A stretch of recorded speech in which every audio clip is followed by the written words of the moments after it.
make me stay with you. Eyelashes moving softly. മറ്റൊരു പുതിയ വിഭവമായി ഞാൻ വീണ്ടും വന്നിരിക്കുകയാണ്. ഞാൻ ആദ്യമായി എല്ലാവരെയും ശോഭാസ് ഫ്ലവേഴ്സ് ആൻഡ് ക്രാഫ്റ്റ്സിലേക്ക് സ്വാഗതം ചെയ്യുന്നു. ഇതിനു മുമ്പ് അപ്ലോഡ് ചെയ്ത എൻ്റെ വീഡിയോസ് കണ്ട് എനിക്ക് സപ്പോർട്ട് തരുന്ന എല്ലാവരോടും ഞാൻ നന്ദി പറയുകയാണ്. ഭാവിയിലും അതേപോലെ സപ്പോർട്ട് ഉണ്ടായിരിക്കണം. അപ്പോൾ ഞാൻ ഇന്നിവിടെ ചെയ്യാൻ പോകുന്നത് എന്താണെന്ന് വെച്ചാൽ വളരെ എളുപ്പത്തിൽ തയ്യാറാക്കാൻ പറ്റുന്ന ഒരു വിഭവമാണ്. എന്താണെന്ന് വെച്ചാൽ നമ്മൾക്ക് ചപ്പാത്തിയുടെ കൂടെയും ചോറിൻ്റെ കൂടെയും ഒക്കെ കഴിക്കാൻ പറ്റുന്ന ഒരു കറിയാണ്. നമ്മുടെ തക്കാളി കറിയാണ് ഞാൻ ഇന്ന് ഉണ്ടാക്കാൻ പോകുന്നത്. ഈ കറി നമ്മൾക്ക് യാത്ര ചെയ്യുമ്പോഴൊക്കെ കൊണ്ടുപോകാനൊക്കെ നല്ല എളുപ്പമുള്ളതാണ്. എളുപ്പത്തിൽ തയ്യാറാക്കാനും പറ്റും. ഇപ്പോൾ പെട്ടെന്ന് ചീത്തയാവുകയില്ല. അപ്പോൾ ഈ തക്കാളി കറിക്ക് വേണ്ട സാധനങ്ങൾ എന്തൊക്കെയാണെന്ന് വെച്ചാൽ ഒരു 4 വലിയ തക്കാളി ഇവിടെ മുറിച്ച് വെച്ചിട്ടുണ്ട്. പിന്നെ കറിവേപ്പില, പിന്നെ ഒരു വലിയ 2 സവാള അരിഞ്ഞ് വെച്ചിട്ടുണ്ട്. വലിയ ഉള്ളി, കുറച്ച് ഇഞ്ചി, വെള്ളുള്ളി, പച്ചമുളക് 2 ഇഞ്ചി വെള്ളുള്ളിയൊക്കെ ആവശ്യത്തിന് എടുക്കാം.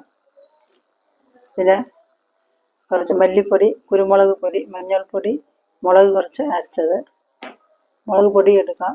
പിന്നെ കുറച്ച് മല്ലിയില, ഉപ്പും എണ്ണയെല്ലാം ആവശ്യത്തിന് പാചകം ചെയ്യുമ്പോൾ ചേർക്കും. നമുക്ക് തക്കാളി കറി ഉണ്ടാക്കാൻ തുടങ്ങാം. പാത്രം വെച്ചിട്ടുണ്ട്. ഇവിടെ നമുക്ക് 2 ടേബിൾ സ്പൂൺ വെളിച്ചെണ്ണ ഒഴിച്ചു കൊടുക്കാം.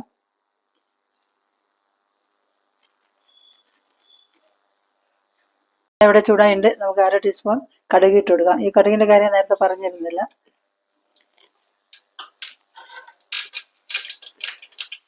അതുപോലെ 2 വറ്റൽമുളക് ഇട്ട് കൊടുക്കണം. കുറച്ച് വെച്ചിരിക്കുന്ന വെള്ളുള്ളി, ഇഞ്ചി, പച്ചമുളക് എല്ലാം കൂടെ ഒന്ന് വഴറ്റി കൊടുക്കാം.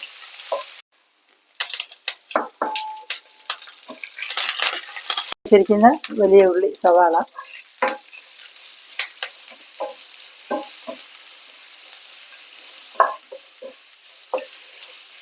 ഒന്ന് മൂടി വെച്ച് കൊടുക്കാം. ഉള്ളിയെല്ലാം ഒന്ന് വഴഞ്ഞിട്ട്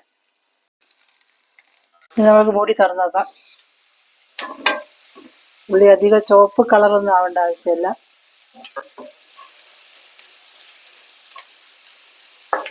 ഇനി നമുക്ക് എടുത്തു വെച്ചിരിക്കുന്ന പൊടികളെല്ലാം കൊടുത്ത മഞ്ഞൾപ്പൊടിയും, മല്ലിപ്പൊടി, കുരുമുളക് പൊടി, മുളക് അരച്ചത് ഇതെല്ലാം കൂടെ ചേർക്കും.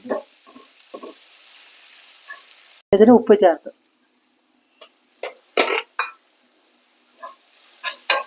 ഇങ്ങനെ തക്കാളി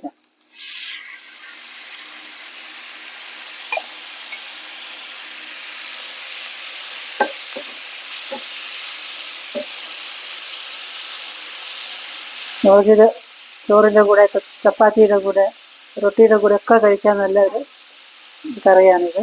നമുക്ക് എളുപ്പത്തിൽ തയ്യാറാക്കാനും പറ്റും.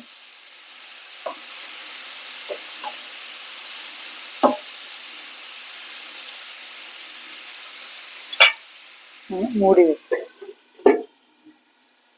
നമ്മൾ മൂടി തുറന്നു നോക്കാം. തക്കാളിയെല്ലാം നല്ലോണം വെന്ത് വന്നിട്ടുണ്ട്. നല്ലോണം ഒന്ന് ഉടച്ചു കൊടുക്കണം. ഇതിൽ വെള്ളമൊന്നും ചേർക്കുന്നില്ല. തക്കാളിയുടെ ആ ജ്യൂസ് എല്ലാം കൂടെ നല്ലോണം വെന്ത് നമുക്ക് പാകത്തിന് കിട്ടും.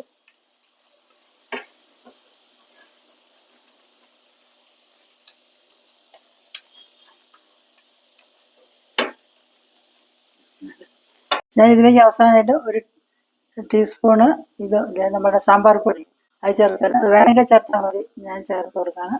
നല്ലൊരു ടേസ്റ്റ് കിട്ടും.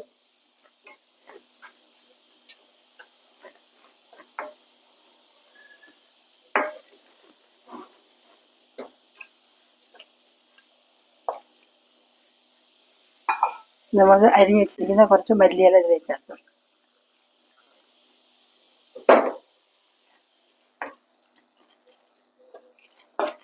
തക്കാളി കറി ഇവിടെ റെഡി ആയിട്ടുണ്ട്. ഇനി നമുക്ക് സ്റ്റൗ ഓഫ് ചെയ്യാം.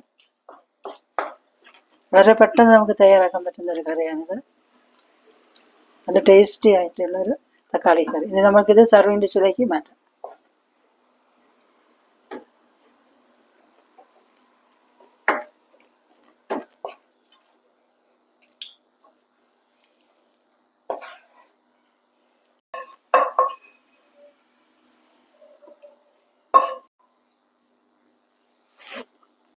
നമ്മളുടെ തക്കാളിക്കറി ഇവിടെ റെഡി ആയിട്ടുണ്ട്.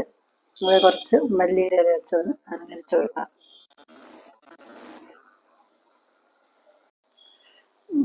ഞാനിവിടെ ഇതിൻ്റെ കൂടെ കഴിക്കാൻ ഞാൻ ചപ്പാത്തി എടുത്തിട്ടുണ്ട്. അപ്പോൾ നമുക്ക് ചപ്പാത്തി ഒന്ന് കഴിച്ചു നോക്കാം.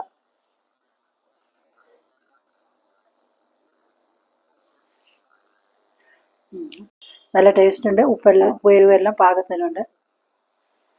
ഇതേപോലെ എല്ലാവരും ഒന്ന് ഉണ്ടാക്കി നോക്കണം. എല്ലാവരും ഉണ്ടാക്കുന്നത് തന്നെയാണ്, പക്ഷേ ഈ രീതിയിലൊന്ന് ഉണ്ടാക്കി നോക്കണം. ഈ വീഡിയോ എല്ലാവർക്കും ഇഷ്ടപ്പെട്ടെന്ന് കരുതുന്നു. ഇഷ്ടപ്പെട്ടാൽ ലൈക്കും ഷെയറും ചെയ്യണം. പിന്നെ എൻ്റെ ഈ ചാനൽ ആദ്യമായിട്ട് കാണുന്നവരാണെങ്കിൽ സബ്സ്ക്രൈബ് ചെയ്ത് ബെല്ലൈക്കണും കൂടെ ഒന്ന് അമർത്തണം. പിന്നീട് വരുന്ന ഓൾ എന്ന ഓപ്ഷൻ കൂടെ എനേബിൾ ചെയ്താൽ ഞാൻ പിന്നീട് വരുന്ന എൻ്റെ വീഡിയോസിൻ്റെ നോട്ടിഫിക്കേഷൻ എല്ലാം നിങ്ങൾക്ക് കിട്ടും. ശോഭാസ് ഫ്ലവേഴ്സ് ആൻഡ് ക്രാഫ്റ്റ്സ് വീട്ടിൽ എല്ലാവർക്കും നന്ദി. മറ്റൊരു പുതിയ വീഡിയോ ആയി വരുന്നത് വരെ എല്ലാവർക്കും ബൈ.